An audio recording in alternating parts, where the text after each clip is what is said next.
Today's guest, he usually sits on the other side of the microphone, asking the question. He's interviewed elected officials, CEOs, community leaders, and change makers from across Chicago and beyond. But today, we're turning the tables.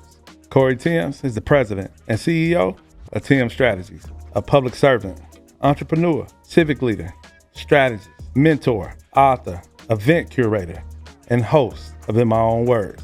Today, we get to hear his story in his own words.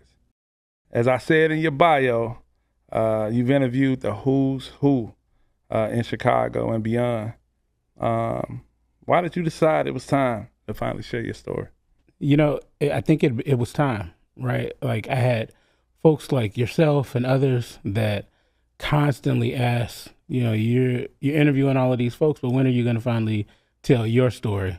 And as you know, it's a kind of weird dynamic for me to like talk about myself. Absolutely. So, but as I entered into 39 and really just started thinking about the arc of my career, what I've been able to accomplish and do, I finally felt like it was time for me to tell the story. And also, I think that so often we see people via social media, and it's easy for you to draw your assumptions about who they are, how they ascended to where they are without knowing the true story. And so I want to have a real conversation, as you know, about not only the highs and the wins, but also some of the lows and how you bounce back from it. And that was honestly the premise of me doing In My Own Words at first, was to demonstrate that for a lot of leaders that I look up to, so that folks know it's not all rosy, and you do have a journey that has its ebbs and flows, and it's how you bounce back from those journeys. So that was why. Let's get into it. You ready? Let's go. Man, let's do it. Well, before we get started, I would be remiss if I didn't tell you how me and you met. As most people know, I'm a former educator, and at the time, my boss had got a lot of awards, and because I'm from out west 290, it was a Saturday. I think the event was at a West Side venue. He was like, "You got to go." So I wasn't as thrilled to go out on a cold, November night to an award show. But at the table we sat at, I noticed that it was a lot of young people, and it was festive, and a lot of energy. And typically when I go to these awards, I would see the same folks, and you were the only young person that received the award that day. So I talked to my boss, like, man, should I go say something to him?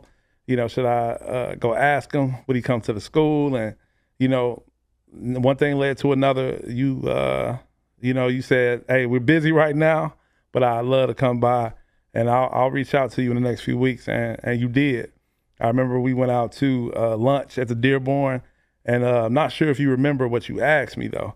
And I remember on my way to the Dearborn, I had rehearsed all the stats about, the school and what, our young men were doing. And at the end of that conversation, you asked me a pivotal question, right? What do you want to do next? And no one had ever asked me that before. And what year was this? Maybe 2018? 2018, 2019. Yeah. You asked me, what do you want to do next? And it floored me, to be honest. It was the first time somebody really, asked me a question like that. And ultimately, it made me lean in more to think about, what does that journey look like, to think about what's next. And, man, years later, not only did I get a amazing free meal that night at the award, but I got a mentor as well. So deeply grateful for you asking me that question and following up, good brother. I'm super proud of you, man. Like, we met, and I immediately saw your passion. When I first came out and toured the school, seeing how you interacted with the young men, seeing your passion for education, made me really think, like, who's this brother? And so as I did more background research on who you are, your story, and how you kind of matriculated to Urban Prep, as we sat down, it did make me think, like, okay, what do you want to do next? And I think, especially as Black men, that's not a question that we get asked often enough. It's like, what do you want to do? And not just be an open-ended question, but then let's strategize together, right? Like, if you want to get from point A to point B, and I can be helpful in that journey, like, let's talk about it so I know what it is. So as I hear about opportunities, I can always think about you, or I can connect you. And what happened? opportunity opened up on my team when I was at the Obama Foundation, and you were the first one I thought of. Here it is, years later. You still there, and I'm not. So, grateful for you, man. So I guess I got to go to all the awards from now on, right? Yeah, you never know who you meet at the awards. You don't. So now it's a real interesting time. It's lightning round time. Come on, let's go. Good brother. You ready? I'm ready. All right. Everybody wants to know, what's your favorite movie? So I got two. Will we allow that? Okay, all right, we're going to allow it. All right. So it is Harlem Nights and then Friday After Next. Okay. That's okay. I see the synergy. You see the comedy arc. Absolutely. What book are you currently reading? I am reading Jesse Jackson and the Fight for Black Political Power by Abby Phillip, which is really timely given everything that's going on in the state of politics now, local, national, that conversation around Black political power, how we hold on to Black political power and then harness it going forward. So it's actually a really good read. So I recommend folks to check it out. Absolutely. What's your favorite vacation destination? So I'm a summer baby, as you know. So I hate the cold. Okay. Which is funny being from here. Okay. But honestly, bro, anywhere tropical. Like you give me a sun, some palm trees, a beach, some drinks, and I'm good. So whether it's Mexico, Jamaica, Aruba, like I love them all. So anywhere tropical. Okay. Got it. What's one thing people assume about you that's completely wrong? I think probably the two biggest misconceptions about me is that I'm unapproachable. I think a lot of people see like your story on social media and they say, oh, this guy's done this, or he's connected to these folks and all of that. And it's easy to kind of, again, the premise around doing this interview, easy to formulate your perspective about who I am based off of that. But I mean, I'm super approachable, super down to earth. Very relatable, and so I would say that. And then also that I'm an extrovert. I am actually more of an extroverted introvert. Like my career path thrusted me into an arena where you have to be on, you have to go out, you got to build relationships, you got to do all of these things. But my natural inclination is kind of like to be to myself, right? So I can do all of that, but eventually, and you've probably seen it being out with me, I had like a light switch, and when it flips off, it's like, all right, it's time to go now. So. Yes, sir. All right, I got to ask this. What's something you're still working on becoming better at? Patience. That is probably my biggest drawback right now is patience. I'm so used to go, being on the move that sometimes when you have to sit in it, it is uncomfortable. But I'm learning as I get older the beauty of patience and the beauty of sitting in certain seasons, certain experiences, and how it informs your next season. So I'm still working on patience. Come on. What's one risk you're glad you took? Betting on myself.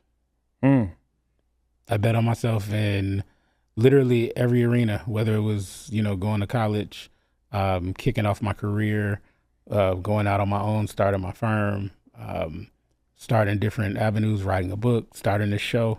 I've always bet on me, and I know that if nobody got me, I got me, right? So it's like you're gonna push forward in a way that works for you, and so Absolutely. I bet on myself, and I'm really happy that I did.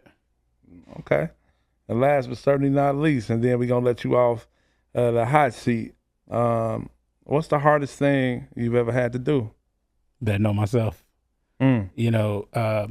Misconception is when you bet on yourself that it's all, all highs, all wins. But when you bet on yourself, there are ebbs and flows. You take L's and you got to bounce back from those L's.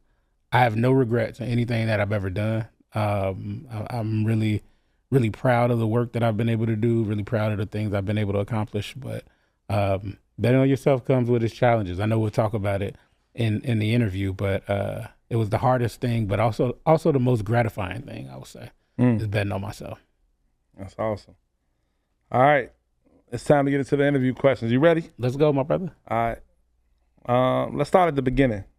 You spent much of your life in Bellwood, Illinois. Looking back, what does Bellwood represent to you in your life and your journey? So for me, I mean, I was in Bellwood up until I was 16. And for me, when I look back on it, it's so interesting because periodically I'll still ride back and ride by my old house. It represents family for me. It represents love. It represents a time where things just seemed easier. You know, being a kid, things seemed easier. And so, funny story, interesting story is that I grew up directly across the street from my maternal grandparents. And like everybody's story, especially when you think about your grandmothers, that became the hub of all your family, aunts, cousins. Everybody has lived in her house at some point. And so when you're young, you don't really think about it, but looking back now, the advantage that I had, the opportunity that I had to be able to grow up around so much of my family. Literally, you look at our front door, I'm looking into their front door. That was, for me, one of the most life-altering times because it shaped me into who I am. I got the familial influence from every level, right? Grandparents, parents, my aunt, who's like my second mom, my cousins were there. And so that's what it represents for me. It represents family. One of the things that I miss, honestly, is we used to pile up in the summer and in my granddad's old Astro van and drive down to Mississippi. They are from Indianola, Mississippi. Okay. And we would go down there and shout out to the Delta. Shout out to the Delta. It's interesting. When we rode down there, my grandmother was like, "You want to learn how to pick cotton?" I was like, "Nah, I'm good. I'm okay." But that time represented family and love, and I'm really appreciative that I had that opportunity. Nah, that's dope. That's dope. A lot of people obviously know a great deal of your story, but one thing many people don't know is that you went to Proviso West High School, and if I'm not mistaken, during your junior year, you obtained your paralegal certification. So a 16-year-old, got a certification. Like what prompted you to do that?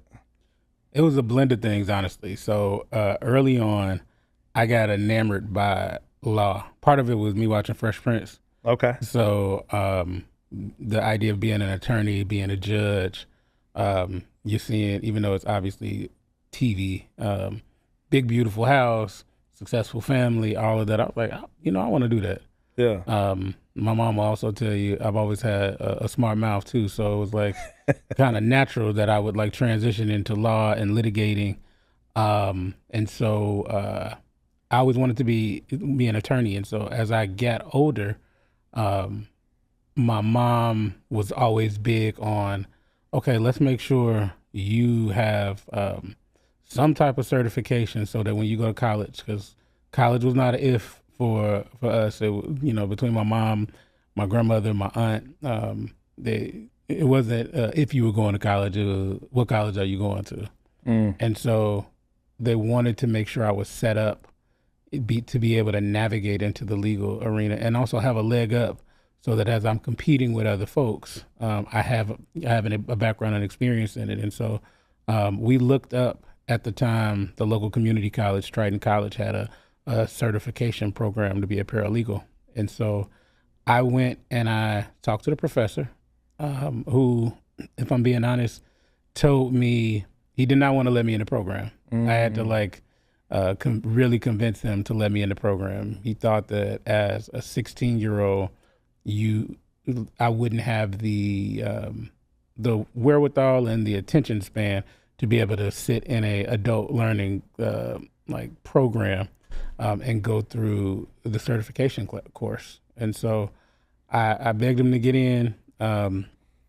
He let me in, and I ended up being one of the top performers in the program. Wow. So throughout my junior year, I would leave school Tuesdays and Thursdays. I was in class, and then Wednesday, Fridays, and Saturdays, I was working too. So worked part-time too. So I've always gone after what I wanted. And that was, for me, the catalyst to enter into the legal arena, even though I didn't end up going into it. But that's a story too. Got you. So obviously one of the most Chicago questions is like, what high school you went to. So what was that Proviso West environment and atmosphere like? It was love, honestly, bro. My older cousins had gone to Proviso West, and so their friends' younger siblings, younger family. A lot of us went, even though we were different years, a lot of us went there, and so these were folks that I grew up with. So it was very familiar for me to step into that environment. But honestly, it was also super supportive. My counselor, shout out to Miss Andrews, who I still talk to this day, really helped me navigate the college process.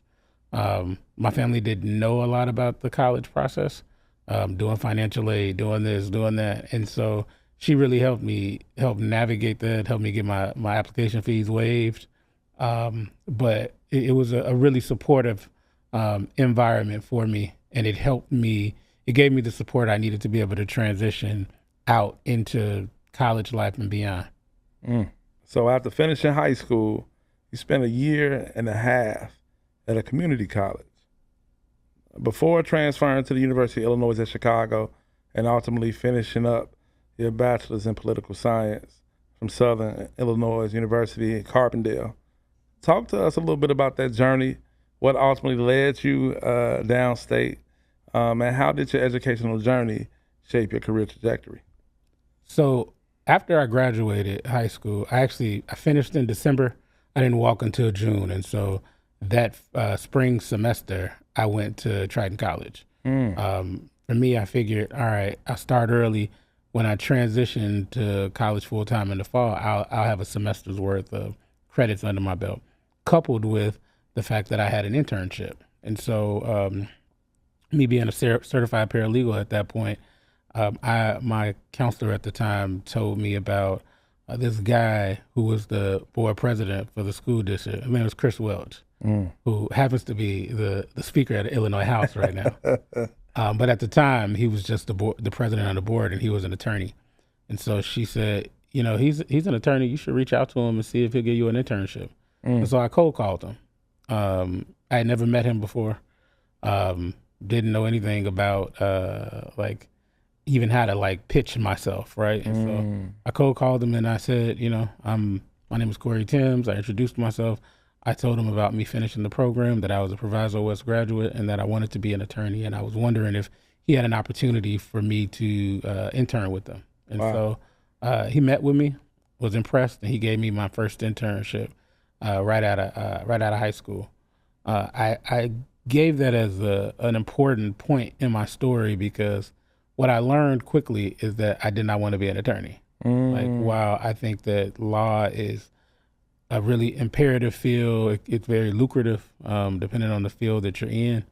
But I started to get more enamored with public service, But I was going back and forth, right? I was like, you're also, I knew I wanted to be in public service, but then the money was calling too. So I was like, you know what, I'm going to major in finance and then go get my MBA. And then what I can do is give back to the community as I'm making money. Right. And so I transitioned to community college. I did another year. I wanted to go to Morehouse College. That was my goal. That was my plan. I was going to graduate, go to Morehouse, major in finance and keep going. I did not get enough financial aid to attend there. So I decided to do a year at community college. From there, I transitioned to UIC, and I struggled at UIC, let me say. I majored in finance. I realized Doing advanced math is not my thing. Economics, finite mathematics, calculus, all of these things that I was looking like, oh, I got to take these classes. Like, are you actually using these on a day to day? And I struggled, and my pride. It's funny. I rarely ever talk about this. My pride at the time stopped me from seeking help because I was like, I got it. I was a top performer in high school. I had a 3.9, graduated high school. I had a 3.8 while I was at community college. So I had come in and I figured, all right, you just got to try harder. You got to study harder. And so I did not ask for help. And my grades reflected that. The last semester I was at UIC, I took a class called Chicago's Future. It was taught by a former alderman, Dick Simpson, and it was on Chicago politics. And that course looked at everything from the Daley regime to Harold Washington and the council wars to Mayor Richard M. Daley, and just the Chicago political machine. And I got hooked. I was like, this is what I want to do. Like, I'm a major in political science, and I don't exactly know what I want to do, but I know I want to be in Chicago politics. Unfortunately, at the time that I figured out, I came to that conclusion, I got a letter in the mail that said, you have been dismissed. Oh. And so I was at a kind of like a crossing point where I was like, okay, what do you do now? My mom had told me years before, she was like, you should look at SIU. I was like, I do not want to go to Carbondale. I have no desire to go to Southern Illinois. Like, everything I want to be in Chicago politics. Why would I go downstate in rural Illinois? Yeah. But I ended up going down there. I went down there. My sister went down there. Two of my cousins went down there. So it was four of us down there at the same time. And so that also aided in the decision. But when I say, man, it was probably the best decision, the most life-altering decision that I could have made. I would not be where I am had I not gone to SIU Carbondale. Wow. So I went down there and majored in political science, and the professors really took a liking to me. They were really rooted in my success, and they wanted to see me be successful. Shout out to Dr. Tobin Grant, who I also still talk to. But when I was at SIU, I got an internship with Dick Durbin's regional office down there. And then my last year, I got the Springfield internship, which let me move to Springfield for that spring semester during the spring legislative session. And I interned with AFSCME.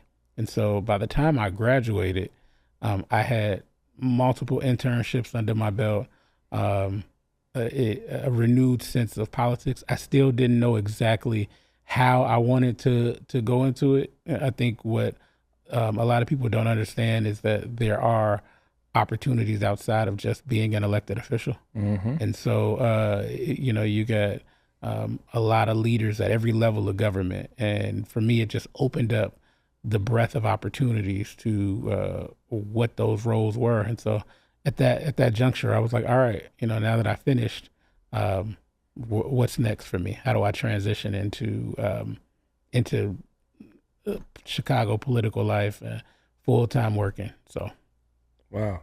After receiving your bachelor's in political science from SIU, now armed with the multiple internships under your belt, you landed at Indiana University, a great university, might I add, if I say so myself. I figured you would. Where you ultimately pursued a master's in public affairs degree. While a student there, you had an opportunity that set you down the path that you're on now. What was that opportunity, and how did it impact your path? What did you learn from that opportunity? So I was really fortunate to go to Indiana University. They have a Northwest regional campus in Gary. And so when I left SIU, I knew I wanted to come back into the Chicago area. I knew I wanted to get my MPA. At the time, it was also, what you'll learn is that when you're stepping into the political space, a lot of people get their start, they'll work session in Springfield for 6 months, and then usually you'll hop on somebody's campaign for 6 months and then you go back. And I didn't want the instability of having to go back and forth. And so I was like, you know what, I'm gonna go back to Chicago. I'll figure it out. Yeah. Here's the thing, the kicker though.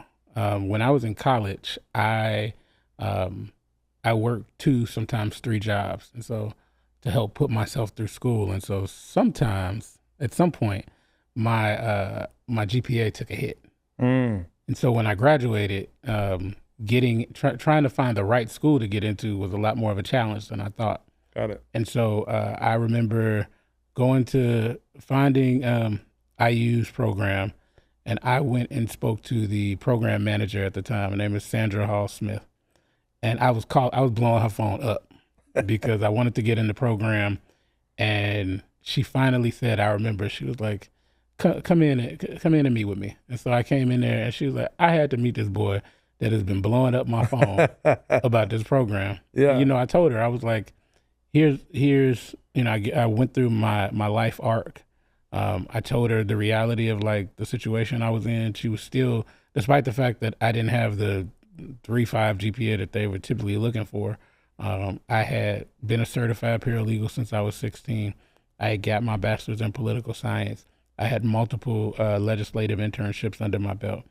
And, I just told her, I was like, I'm begging you, you give me a chance to show you what I can do, and you will not be disappointed. And so I I enrolled in that program. I ended up graduating there with a 3.9 GPA. I also restarted the Graduate Student Association, which I served as president of the entire time I was there. Got it. But the opportunity that really set the course for my career was the City of Chicago Mayoral Fellowship. And so at the time, former Mayor Rahm Emanuel had a mayoral fellowship program designed for graduate students. It was really competitive to get in. I think it was 23 of us that got in out of over 500 applications. Wow. If you looked at the brochure, it was Ivy League, Harvard, Princeton, Yale. So I already went into it like, I'm coming from SIU. Like, I'm state school to state school. I hope they're not looking at undergrad GPA, so I really ain't getting it. But they interviewed me. I got interviewed by current city clerk Anna Valencia, and Sean Repellier, who's in the governor's office. Shout out to Kat O'Connell too, who ran the fellows program. One of my favorite people in the world, and also is a huge part of my story. But they fought for me to get in the program. Wow. And I remember leaving that interview, calling my mom, like, I know I didn't get in this. Like, this is, they're going to give it to like Harvard educated, Princeton, all of that.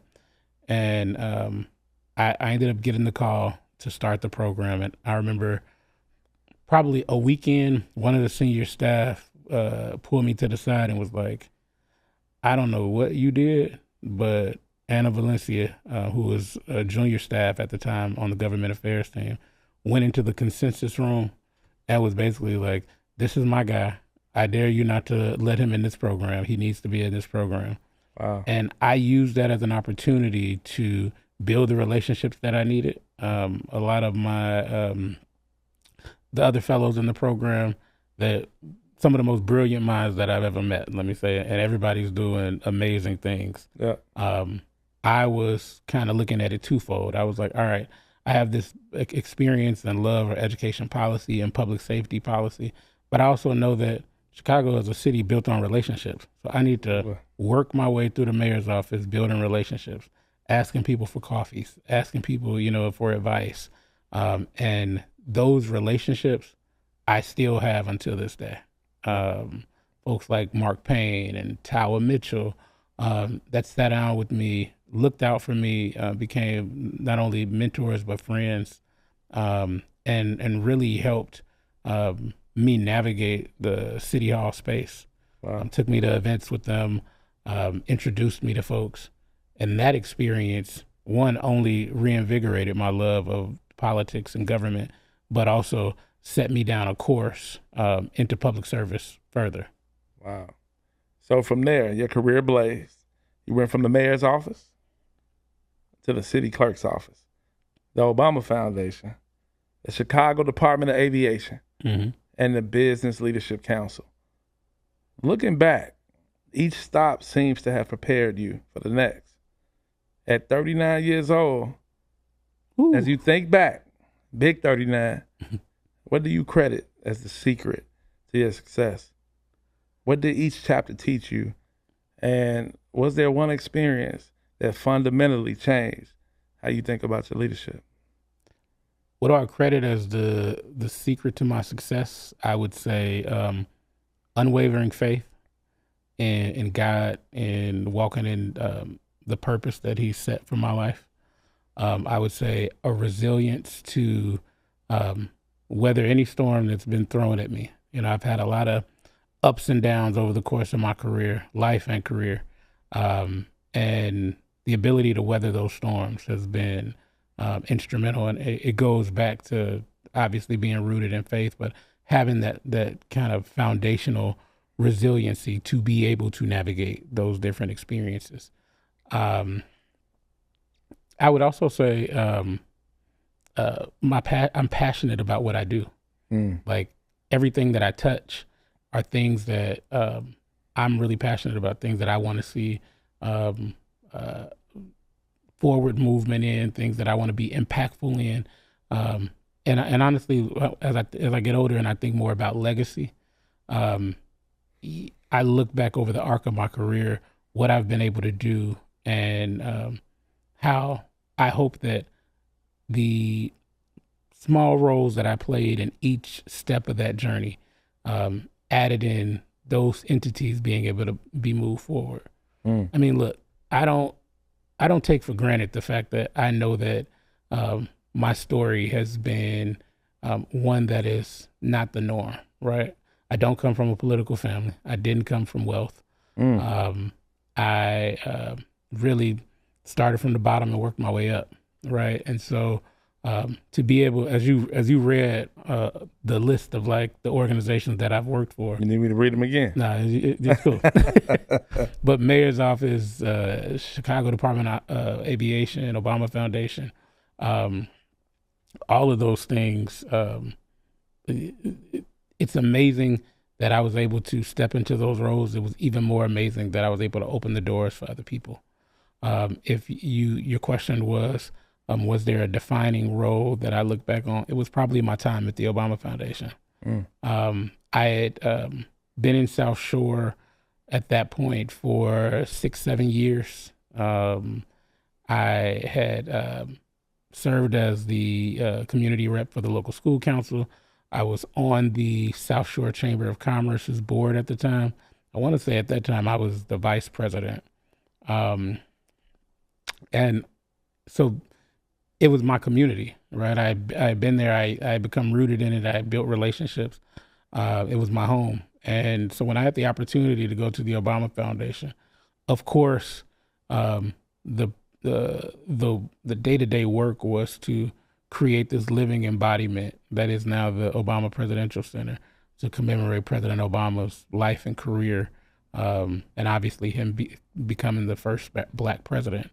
But it was also a twofold meaning for me because it gave me the opportunity to do something impactful in an area that had long been disinvested in, and to bring attention to communities that have so much beauty, have so much promise, so much talent, so much love. And so for me, that experience was life-changing. It gave me the chance to really be able to advocate on behalf of community organizations that I had worked for and with.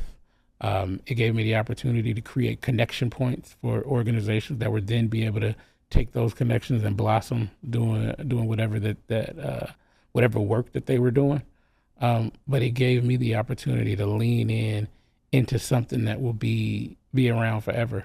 And when the center opened and I toured it and I saw my name on the wall. I remember that day. That was, I know you were there. I was trying to rush you, like, come on, man. And you like, I haven't been in here yet. I was like, give me a moment. But it was full circle for me because that moment, I had to, like, my sister caught a picture of me looking at it from like behind me, and I was just kind of in awe because I'm like, my name is actually on the wall of the first Black president's presidential center, and just thinking about the work that we did over the years that I was there, being able to bring you on and to see how you've blossomed in the organization and really became a game changer in your own right. Like that has been probably one of the most gratifying experiences that I've ever had, and it taught me about real transformational leadership, which is something at this juncture in my life and career I'm really focused on. It's not about just the glitz and glam, the going to events and being known and all of that. It's like, what do you want your legacy to be? Like, how are the decisions that you're making, the roles that you're taking, feeding into what your legacy is going to be? And God forbid it's no time soon, but when I leave this earth, I want to be able to say that, or it to be said about me, that I left it in a much better spot than it was in before. So that's been the arc of my leadership, and has really been the driver of my life and career, over its course and also going forward. All right, so you spent most of your career helping organizations, communities, and leaders accomplish their vision. What was the moment when you realized it was finally time to devote that same energy towards your own vision? Because you decided to step out on your own and launch Thames Strategies, a full-scale public affairs firm. Like, what made you do that, and to do it at 35? Like, you got to tell me more about that. Yeah. It's interesting. I always talk about how, like I said, how fortunate I was to have had the experiences that I've had. And those roles thrusted me into high profile, high impact roles that gave me the opportunity to build some really deep relationships, particularly with the Chicago City Council. But I've always been focused on building relationships. I've never worked in Springfield formally outside of my internship that I did in undergrad. But I've always been focused on me building relationships with the state legislature, with the Cook County commissioners, any and everybody that can move the needle. I needed to make sure that I knew, and in a real way. You and I have talked about it before. Building authentic relationships. Those relationships are then able to be translated when I do something like going out on my own, because when you are in the mayor's office or you're in the Obama Foundation, where folks are looking to you to do something or get something done, it's one thing. When you're out on your own and you're now being the one calling, asking for, it really shows you who really rocks with you, and who doesn't. Like, who answer your call, and actually do XYZ, take a meeting for you, all of that. And I've been really fortunate to have built some really authentic relationships. Shout out to the City Council, shout out to General Assembly, Cook County Board. Like, there's some phenomenal leaders that have been really key impacts in my life. And so I had left the Obama Foundation. I went to the Department of Aviation at the onset of the COVID pandemic. You see, I'm like a glutton for punishment, because I'm like going from one high profile, tough situation to another. And so I was at the Department of Aviation, and then I got recruited to go to the Business Leadership Council. And the BLC is an association that's comprised of African-American CEOs, senior executives, and it's really designed to advocate for Black business in Chicago, whether it's procurement from government in the government lens of like contracting, whether it's from leadership roles, whether it's the CEO spot or board spots. We're advocating on behalf of African American leaders and businesses. What I started to realize, though, is a lot of the members were calling me, asking me for, hey, do you know Alderman so-and-so? I'm trying to get a meeting, but I can't get a meeting. Do you know them? I know you work at City Hall. And so I'm calling and I'm getting these meetings set up, and I'm doing that enough times. And I remember having lunch with a friend of mine, and we were sitting there, and I answered 3 calls like that. Got off the call, called the alderman or elected official, and then went back to our conversation. And finally, she was like, you could be out on your own and could be making a lot more money than you're making right now, doing that for yourself. And at first I kind of was like, nah, I'd always known that I wanted to eventually go out on my own, but I was nervous, right? I was like, I got to build more relationships. I need more time under my belt before stepping out on my own. And eventually I decided to take the leap, and I launched Thames Strategies in 2023 and 2022. I'm sorry, and because in October it'll be 4 years. 4 years that I've been on my own completely. 4 years passed in February that I actually started it, and so I decided to go out on my own. So I do a blend of lobbying, government affairs, community engagement, political strategy, and even though it was an interesting start, but it has been one of the most gratifying experiences that I've ever had, to be able to set your own course, to be able to work with and for organizations and entities that you believe in, and to be able to move the needle. I try to be very intentional about only taking on clients that I know are going to do right by the city of Chicago, whether that is through whatever product you're pushing, through workforce development initiatives, through how you're giving back to the community, through sponsorships for different community events. I've been very intentional about only taking on clients that do that. And it's been an amazing journey. Obviously, it's been met with its share of like ebbs and flows, but I wouldn't change it for the world. So ultimately, your love letter to the city of Chicago. I love that, exactly. One of the most inspiring aspects of your professional career is your service to your community. And I'll be honest with you, I think I've tried to, mirror and learn from you.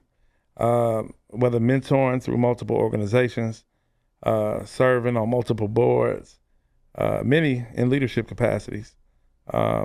You're clearly passionate about creating impact beyond your 9 to 5. You've been chairman of the South Shore Chamber of Commerce and Community Development Corporation for the last 8 years, on the board for the last 10, appointed by the Board of Directors of Metra, appointed by the Board of Trustees for Chicago State University. You ran and served as a community representative of the O'Keefe School of Excellence, the local school council in South Shore. And you sit on the board of the Pullman Community Center and Emerald South, just to name a few, ladies and gentlemen. What has public service meant to you? And how have these roles shaped your worldview? Public service has actually meant everything. It's been my guiding light, my North Star, as I've navigated my career, because I figured that as long as I was operating in a capacity that gave me the opportunity to give back and make the world a better place, and I knew I was doing what I was supposed to be doing. And that's looked different, right? It's been me doing government affairs on one lens. It's been me doing community engagement in another lens. It's been me serving on boards in another lens. And so public service has been kind of that foundational point for me. I knew when I moved into South Shore especially that I wanted to become active in the community. I didn't want to just be a resident and I just come, sleep, go to work, come back. I wanted to be embedded in the fabric of the community and really a part of its renaissance to get back to what it used to be. South Shore used to have one of the highest grossing commercial corridor districts on 71st in the city of Chicago. And it had long been blighted, right? And so how do you get back to that? How do you, when you think about historically Black communities, you hear about a lot of the same things, 63rd and Halsted and Inglewood, Madison and Pulaski on the west side, right? these corridors that have been that have really been the catalyst for like the black economy in these neighborhoods that were kind of over the years disinvested in, and it showed, right? When you don't have a strong commercial corridor, when you don't have strong small businesses, it shows in the rest of the community, right? And so for me, I knew that I wanted to lean in, and I didn't exactly know how. I did 2 years of the community rep for O'Keefe, and then I had the opportunity to serve on the South Shore Chamber's board. And initially, it was just the South Shore Chamber. Now we're at the South Shore Chamber and Community Development Corporation. And as I look back now over the fact that I've been on the board for 10 years, I've been the chair for the last 8, both outpace any job that I've had, right? I never been at a job 8 years. And so I was just talking to the executive director the other day about the impact that we've had. You know, we have now become an organization that has a multi-million-dollar budget. We're investing in the community through property acquisition. Okay. And so we didn't want to we wanted to be the change that we wanted to see, right? We couldn't wait for the outside world to come in and save us. And so how do we develop our own communities? So we started purchasing properties and working to revitalize them. So I'm really excited. In the fall, we have our first property that we'll do the ribbon cutting on. It'll house the Chamber's new office. Nice. We'll be bringing another sit-down restaurant with a full bar to the community, and then also an upscale nail salon. And what I'm seeing is that these types of projects are spurring the interest from other people to be like, yo, I want to invest in South Shore too. Let's go in and purchase a property and flip it. And so now you're getting a lot more younger professionals that are moving into the community. Nice. That want to be active, that want to be engaged. But ultimately, in order for that community to thrive, we got to make sure that we have all the amenities that some of the more economically flourishing communities have. You know, access to restaurants, access to quality transportation, access to businesses and shops, so that folks can obviously take advantage of that. So I've been really proud of the work that we've been able to do, and that goes across all of the boards that I served on. Being able to be impactful in communities in different ways, whether through economic development, youth, and education. Those are my passion areas. So I just see it as my ability to live out through that. Got it. So years after you were that college student struggling academically, you were appointed by Governor Pritzker to serve on the Board of Trustees at Chicago State University. Did you ever stop and appreciate the irony of that moment? Like that someone who once questioned his ability to navigate college was now helping govern one? Man, every day. When I initially got the call to serve on the Board of Trustees, much like, and I'll tell you about the call for Metro too. I was shocked, right? Like here I am at the time, I was 32, I think. And I was about to get appointed to the Board of Trustees for a major university in the city of Chicago. Wow. The only PBI 4-year university in the state. Wow. And so, and for those that don't know, PBI is a predominantly Black institution. And so it was full circle for me, because I did, to your point, think back on the student that struggled in college, the student that struggled to ask for help, the student that struggled how to navigate this massive system in order to use it to ultimately get to where I wanted to go, which was graduation, but then use that as a catalyst to jumpstart a career. And so being able to serve on the board for a university that's nestled on the south side of Chicago, what that means, what that represents, was everything for me. And I think that was probably the epitome of public service, because I then got to see my passion for education now played out through an institution that was training the next generation of Corys or the next generation of Chris's that were coming out and searching for opportunities, figuring out what the next move was. And so I was happy to be a part of that. And just like Metro as well, like when I went on Metro's board, I was in my 20s. Wow. I was the youngest person to ever serve on Metro's board. And I remember at first I turned it down.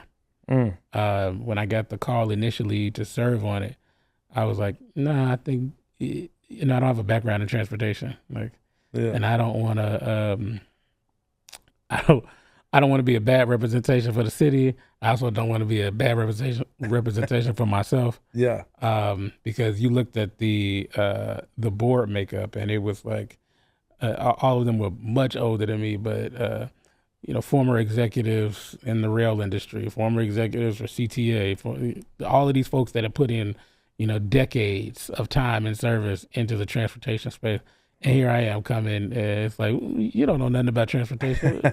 What you gonna do? Right. And so I remember I turned it down, and I got called into the mayor's office. And I can't say his exact quote because there was a curse word in it, but he's like, you turned it down, huh? And I was like, yeah. And I was like, Mayor, I don't want to be a poor representation of you. I want to be able to represent you well. And he's like, that. Again, I'm leaving the expletives out. Paraphrasing, did I ask you to drive the trains? And I was like, what? No, you didn't. Like, I chose you because I needed somebody that had the heart for community, that I know would fight for Chicago, that I know would build the relationships. And so I was like, well, yeah, I can do that.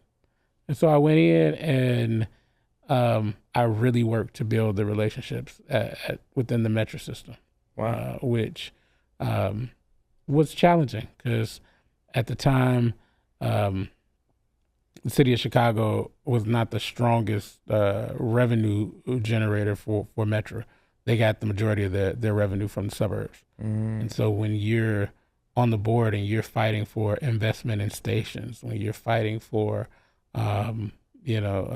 more service, when you're fighting for beautification efforts, for some they're looking at it like, well, why are we going to put all of these resources into areas where we're not getting high revenue numbers?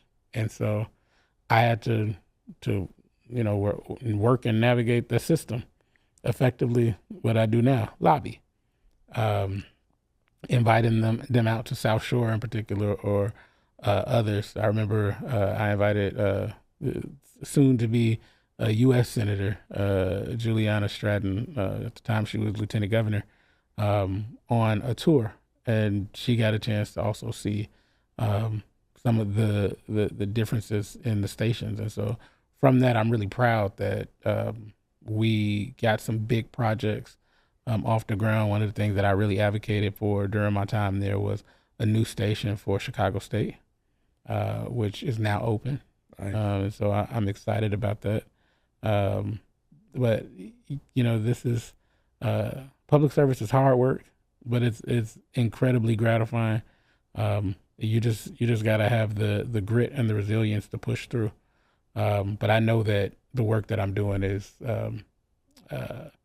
adding to the fabric of the city and ultimately making folks' lives better. So it becomes worth it. Wow. All right, you ready to go on the journey? Come on. So let's talk about finding your calling. So many young people, and even those that are older, are working to find their calling. How did you know public service was your calling? And what advice would you give to others searching for their calling and wondering if they're on the right path? So I know you know this about me. I watch a lot of podcasts. Oh, okay. Especially like leadership podcasts, professional development podcasts. And so the other day I was watching a podcast that Oprah was featured on, and she was talking about when your purpose and your intention meet. That's how you know when you found your calling. And for me, I knew that with public service because when I prayed on it, and I knew that my steps were being ordered in that direction. And so one way to, for me, to recognize when you're moving in the right direction is what opportunities are coming your way. And also looking at the arc of the opportunities. When you look at my career, you see an arc in terms of service. One has impacted the other, leading up to me being an entrepreneur. And so I would say the advice that I would give is, one, obviously pray on it so that you have ground. You got to be rooted in something.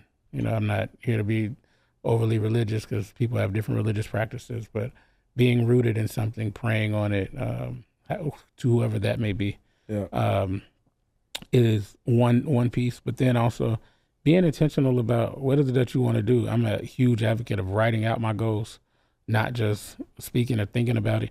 Writing out my goals, being intentional about creating a plan to achieve those goals, and then actually putting forth the work into action.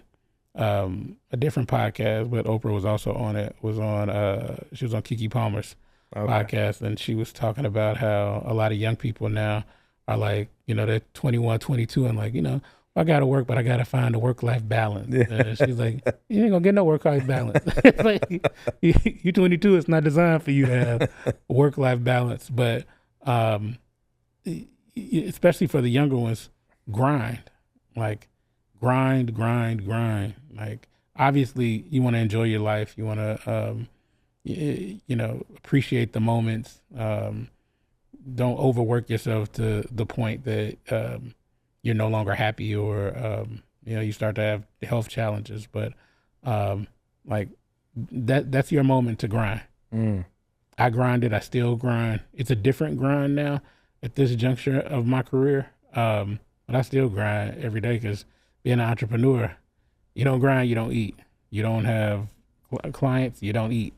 And so there's a grind there, but it's a different type when you are like first starting, right? And so I think you got to have that intentionality of like, I know what I want and I'm actually going to work towards getting it. Absolutely. Entrepreneurship. Ooh-wee. It looks glamorous on social media, but you've talked openly about the uncertainty that comes with building a firm. What are some of the biggest challenges of being an entrepreneur? So I often get asked this question from people that are like, I want to go out on my own. What do you think? And I'm never going to turn people away because I think if you feel it in your heart to be an entrepreneur, go for it. All right. But I do want to give you the real of what it is. And so you obviously have to have a career, a background in it, because I know for me and my field, I'm leveraging relationships, right? I'm leveraging relationships that I've built over the course of my career. And so you want to make sure that whatever you're about to step into, you are prepared to step into it. You have all the attributes, all the things lined up that you need to actually be successful. Yeah. I could not step out and do what I do had I not had the relationships I had. I wouldn't have been able to leverage them in the way that that I needed, and vice versa. Wow. So I would say, obviously that. Two, and I learned this the hard way when I first started. And let me look into the camera when I say it. A conversation around an opportunity is just that, a conversation, until a contract is signed. And when I first started, I took people at face value, right? And I was like, you know, for me, my mindset was, all right, if I secure enough contracts that I'm at or near where I was salary-wise, I'm good. Yeah, I can figure it out. And so I'm having these conversations, and they're like, oh yeah, Cory, I got this contract I want you to work on. You know, you come do this, I will pay you this. Okay, bet. What happened was I stepped out too early, and those contracts didn't come. Got it. And that first 6-7 months was rough, and it made me rethink, like, did I make the right decision? And right at the moment where, and this is how faith works and resiliency works, right at the moment where I was about to give up and be like, you know what, maybe I just need to go do something else. Like, opportunities just started to fall. Contracts started to come through out of nowhere, right? I got to give a huge shout out to Cook County Commissioner Bridget Gaynor who has been a huge force and friend in my life. But she came on my show. Wow. And I remember at the time I was like, I don't know what I'm gonna do. Like I was still figuring it out. And after we wrapped, she was like, same question I asked you. So what are you working on? Wow. And if you know Bridget, like she's very intentional about that. And I just told her, I was like, I stepped out on my own. I'm trying to figure it out. She's like, what do you want to do? And so I told her, and she was like, come consult for me. And that opportunity has turned into a 3.5, nearly 4-year engagement. And so huge shout out to Bridget Gaynor. She has been not only a friend, but a mentor and a huge advocate of mine. So I really appreciate that. But what it showed me is that when you step out as an entrepreneur, you are really putting yourself out there. So you got to obviously put forth the work, but you got to be able to leverage those relationships in a way that is profitable for the sustainability of your business. Absolutely. And I've been fortunate enough that I built a really good name in this city at different levels of government and nonprofit and community. And so I can pick up the phone. It's not too many people I can't get to. Even if I can't get to you directly, I know somebody that can get to you. Nice. That will do it off the strength of our relationship. Wow. Okay. When you look back over your career, is there a moment when you stopped feeling like you had to prove you belonged in the room and realized you actually belong there? And I want to ask that again, just because I know I often told you about, sometimes feeling like I was pulled in between the survivor's remorse and the imposter syndrome. When you look back over your career, one that has taken you to some of the highest highs, was there a moment when you stopped feeling like you had to prove that you belong to be in the room and you realized that you actually do belong there? I think it was funny enough, after I left the Obama Foundation and went to the Department of Aviation, I was a deputy commissioner. So I ran intergovernmental affairs for the department at the onset of the COVID pandemic. And at that moment, I remember so many people were like congratulating me, and they were like, do you know what this opportunity means? Like, you about to be a deputy commissioner. Like, people don't become deputy commissioners for 10, 15, 20 more years, and you're about to do it at 32, 31, 32, and I didn't understand the weight of the moment, right? Mm-hmm. And so when I stepped into the opportunity, I had been, just like you, in rooms where I did feel a sense of imposter syndrome. I was like, do I deserve to be in this room? You start thinking about folks' educational background or different experiences that they've had, and you're gauging that against your own, and you're like, how do I compare? Are they going to take me seriously? You're rethinking, like, before I say it, am I going to sound stupid saying this? But once I stepped into being a deputy commissioner, and I realized, like, you deserve to be in any room that you walk in. Mm. And from that opportunity onward, I recognize that any space I enter, I deserve to be in. I recognize that when I step into a space, I'm not only representing me, but I'm representing my people, Black people. You're fighting against stereotypes of what people assume that we can do and who we are. And so I don't take that lightly, like stepping into rooms. And so, no, I don't feel it anymore. If I'm in a room, it's because I deserve to be there. And I'm going to work. I almost said, I'm going to work the mess out of that opportunity. Absolutely. To be able to not only move the needle for what I need to do, but then, and I always tell people this all the time, be able to work the room so that you can open the door for somebody else. Like, people opened up the door for me. I talked about earlier in the interview about folks that took me to events with them, helped me form my network out. Do that to somebody else. Like if an opportunity arises, I've seen you do it on your team at the Obama Foundation, right? You've been very intentional about bringing in folks that you know have talent, that you know have promise, that you know in some spaces may be overlooked.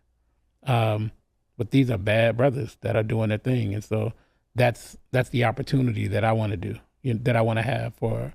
That's how I want to leverage the opportunity to be able to create opportunities for other people, because they say it's lonely at the top, but I always say it doesn't have to be. Oh, come on! If you open the door, let other people in. Okay, so success. You're here now, right? Success often comes with the sacrifices that people never see. Mm-hmm. What sacrifices has cost you the most in pursuing your ambitions? Time is probably the biggest sacrifice that I've had to make. Anybody who knows me knows that the last couple of years has been really tough in terms of loss. I've lost 3 of my 4 grandparents in the last just shy of 2 years. And after the fact, you do start to think about time, right? You start to think about the amount of time. I remember I had this reflective moment after my maternal grandmother passed, because she passed in October of 24. And I felt so guilty about it, because I was like, I could have been there more. I could have, but you're trying to build a career, right? So I'm thinking about, I got to go to this event. I got to do this. I got to, I'm working long hours. And so sometimes it's like you get around to people, but you also have a underlying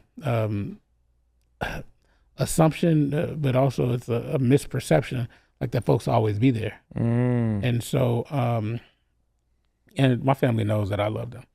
So that's never been an issue. But I'm the first to do what I'm doing in my family. Wow. And it's hard.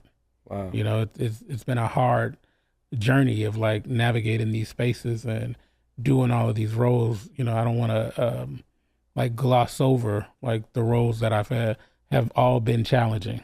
They've all been met with long hours, with sleepless nights, long days, a lot of sacrifice. And so you don't always recognize the impact that time has, because we're not all promised to be here tomorrow. And so at this juncture of my life, I've tried to be a lot more intentional about taking not only the time that I need to take to love on and appreciate my family while they're here, but also taking the time to prioritize myself too. Taking, personal days, taking vacations, trying to be, things that I had not really prioritized in the past. But I realized that if you don't have some sort of balance, especially when you get to the point of your career that I'm in, it's so easy to get burnt out. And before you know it, you looked up and you're like, I don't want to do this no more. Wow. And I never wanted to get to that point. And so I have to be more intentional about time, and that's involved creating some sense of balance. Wow. So, big brother, when you look back over your life, has there been a defining moment that you would say to yourself, had I not experienced this, I would not be where I am today? If so, what is it? I think it's 2 defining moments. I think graduating college was a defining moment, because it was, as you heard, I took the scenic route to get there and had some challenges. Shout out to Larry Jones. But I would say graduating college, because that for me was the moment where I was like, I did it. Like, you can do this. Like, I did it. And so I would say that's the first one. And honestly, the second defining moment was going out on my own. It was conquering fear, conquering uncertainty, conquering the unknown, and really stepping out and betting on myself. And that obviously that comes with its a share of ebbs and flows, ups and downs, as we talked about. But that for me was a defining moment, and it's kind of like as I think about now what I want to do going forward, has informed that decision making process, because now I stepped out on my own, so I know I can do anything. Wow. So for me, I would say those two. So leadership can be a lonely journey. Yeah. When the meetings are all over and the camera's off, who or what pours into Cory Thames? A few things. I would say, first and foremost, my faith. I go to West Point Missionary Baptist Church. Come on, so, shout out your pastor right here. Shout him out. Shout out Pastor L. Bernard Jakes. New life over here. Pastor Hannah, Pastor Glenn, 1230. So I would say my faith has been foundational for me in terms of not only grounding myself, but also when you are experiencing the different seasons of life, having something like that you can lean on. And for me, I've been able to lean on my faith. So I would say that first and foremost. I would say my village, my family, my friends, all pour into me, all check in on me, and vice versa, because it should be mutual, right? So my village, but then also, like, to be honest, this unwavering desire to do better and be better. And so that for me continues to fuel me as I, chart whatever the next path is for me. How do I become better? How do I be better? How to be a better man, a better leader, a better entrepreneur, a better, board member, all of that, a better friend, a better mentor. And so I would say that too. Wow. Yes, sir. You have accomplished a great deal already. But anyone who knows you, anybody who know Cory, knows you just getting started. When you look ahead over the next decade, what are you building toward? I'm still figuring it out. Okay. If I'm being honest, entrepreneurship was something I always knew that I wanted to do, but I also gave myself a lot farther down in my career to do it. So it's something that I've done and continue to do and conquered over the last 4 years. I think it's opened up the world for me to be really my oyster, right? I honestly, wholeheartedly, and I'm not saying this with any level of arrogance or cockiness, but I believe I can do whatever I want to do. And so if that is one day going back into government, I know that I can do that. If that's continuing to grow and build and scale my company, I know that I can do that. If it's growing this podcast as an entity to be able to capture and tell the stories of leaders that I look up to and believe in, I know that. I know if it's one day running for office, I know that. And so I'm still in a space where I'm figuring it out. And one of the things that I tell my mentees, especially the younger ones that are just starting to navigate their career, that sometimes become a little flustered when things don't work out the way that they thought that they would, is two things. One, very rarely do things go according to the plan that you set. And you got to be able to bounce back from that. Absolutely. And so you can have your plan, but if your plan doesn't work, you need to have a plan B, C, and D, just in case, to be able to do that, to be able to navigate. But also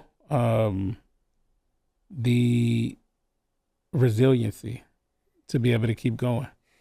That has been, as I tell people all the time, like, you got to be resilient enough to be able to navigate any opportunity. And so it's okay to not know. It's okay to not have every detail figured it out. Now, I'm not saying just go and fly by the seat of your pants, right? Yeah. At least have a structure or a framework of what you want to do, and you're kind of like navigating within the confines of that structure. but I'm figuring it out as I'm building, which has been a beautiful journey. And as somebody that was one that always, I'm the kid that had my life written out, 25, 35, 45. I want to accomplish this, do that. I found the letter that I had written to myself probably 4 or 5 years ago. Nothing went according to that plan. But I'm proud of where I am now, and I'm proud of the impact that I've had, and I've had um, honestly an inspiring career and journey, not only to myself, but I know to other people. But I'm excited for all that I've accomplished to see where I could go. I say that. All right. So imagine it's 30 years from now. What you think they listen to? What you think they driving in 30 years from now? Anyway. Not Young Miami spin that.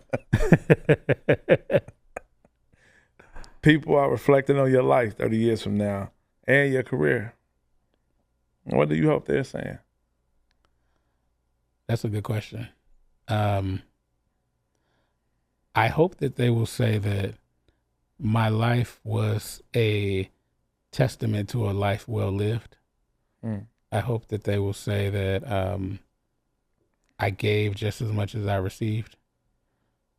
I hope that they'll say that I've poured into others, and while working to achieve my own dreams, I also work to help people achieve theirs. And ultimately, I hope that they'll say that through the work that I've done over the course of my life and career, that I've left my community, my city, my state in a much better position than it was when I first started. And lastly, but certainly not least, before I let you off the hot sheet, I got to know, who is Cory Thames? In your own words. Who is Cory Thames? I would say I'm the living embodiment of my ancestors' wildest dreams. I know that from thinking about my grandparents' journey from rural Mississippi to my parents' journey to the west side of Chicago to my journey navigating the south side of Chicago and beyond. I know I'm the epitome of their wildest dreams, and what I hope is that I continue to make them proud. What I hope is that I continue to create opportunities for them and others to be able to live out their dreams through me living out my dream. And to the kind of to piggyback off the last question, he's somebody that wants to know that he is, at the end of the day, having a life well lived. My Lord. Well, ladies and gentlemen, you've heard it here first. Cory Thames in his own words. Happy birthday. Thank you, brother. And as a fellow West Sider, I typically think about one of my favorite poets, Authentic. I think she said it best. She said, we might be from the dirty West Side, but little do people know it takes dirt for a flower to grow. And when I look at your flowers, man, you have a huge garden that has flourished and that will continue to flourish. So know that we appreciate you, brother. We're grateful for you. Grateful to celebrate your birthday. Keep going. Keep thriving. Thank you, brother. Keep clearing that path, because you got some young leaders that's ready to do that thing because of you. So I'm grateful for you, brother. And happy birthday, man. Appreciate you, bro. Yes, sir.